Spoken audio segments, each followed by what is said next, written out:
Olá a todos, bem-vindos ao canal de conteúdo interativo da IRCO, o IRConnection. Meu nome é Vânia, eu sou líder técnica do Departamento de Consultoria Contábil da IRCO.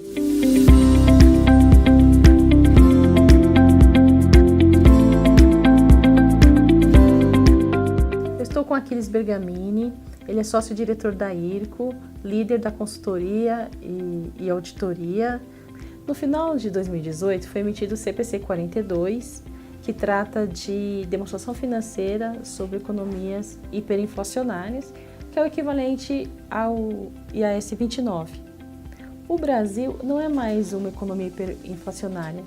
Como você vê a emissão dessa norma no contexto brasileiro? Qual o impacto que isso vai trazer para as empresas? Essa pergunta, particularmente, ela é muito agradável, porque todos nós da geração X, né, ou todos nós que nascemos aí antes de 78, 79, que começou a trabalhar no meados da década de 80, teve a oportunidade de fazer contabilidade ou auditoria num país hiperinflacionário que era o Brasil, né? O Brasil foi hiperinflacionário por décadas, né? E só deixou de ser no finalzinho lá da década de 90, né? Logo depois do Plano Real.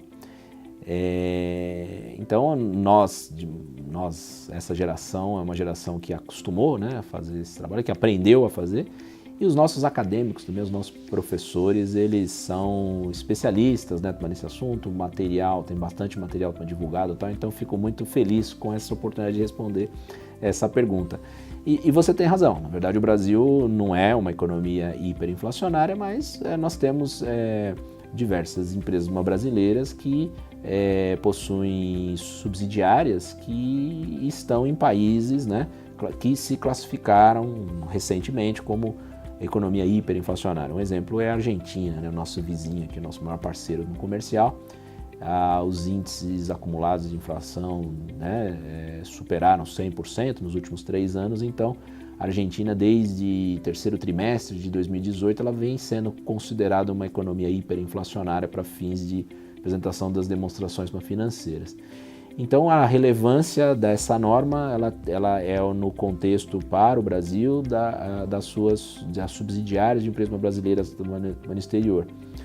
E a aplicação da norma em si, ela é complexa, exige, quando a empresa passa a ser hiperinflacionária, você tem que recalcular os saldos iniciais da apresentação, né, do período comparativo, recalcular o balanço, recalcular o resultado, tratar em separado, né, os efeitos da correção monetária do balanço, né, divulgar isso separado, e você tem todos os efeitos aí de imposto de renda diferido na medida que você tem bases diferentes. Mas se a gente for listar em termos de maiores problemas, né, tirando a forma de cálculo em si, né, a gente tem o primeiro, que é a questão da moeda funcional, né?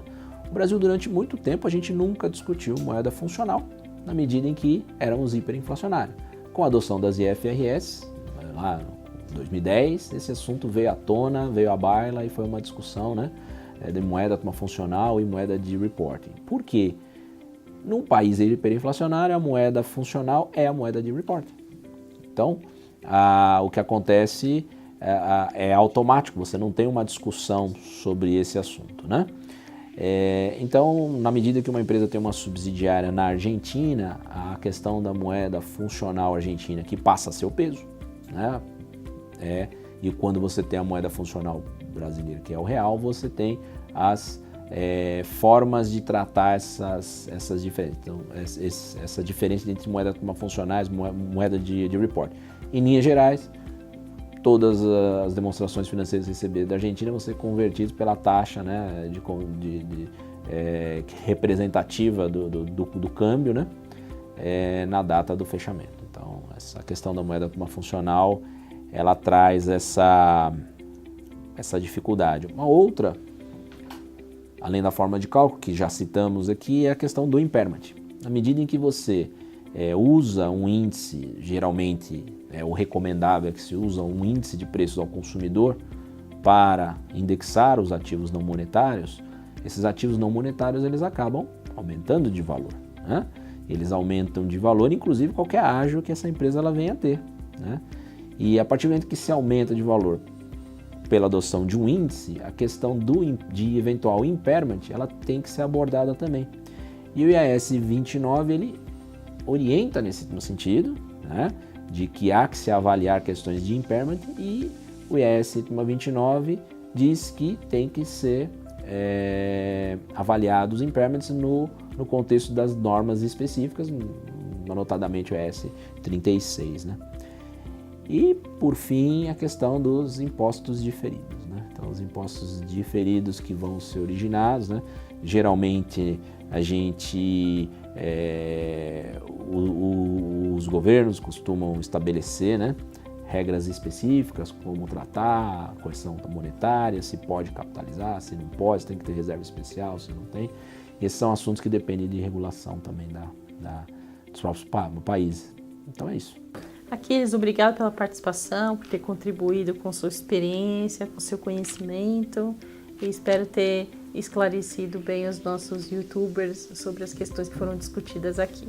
Obrigado, Vânia, eu que agradeço essa oportunidade, essa iniciativa da IRCO, então a IRCO está de parabéns aí, e a gente espera aí que o pessoal goste, que a gente tenha contribuído de alguma forma com um pouquinho do esclarecimento desses assuntos, que por horas parecem ser complexos, mas no final, com um pouquinho de paciência, tudo se acerta. Obrigado. Esses foram os tópicos mais importantes que foram destacados no ofício da CVM e que impactam não somente as companhias abertas, mas também todas as empresas que emitem demonstrações financeiras. Bom fechamento para todos nós, sigam conectados.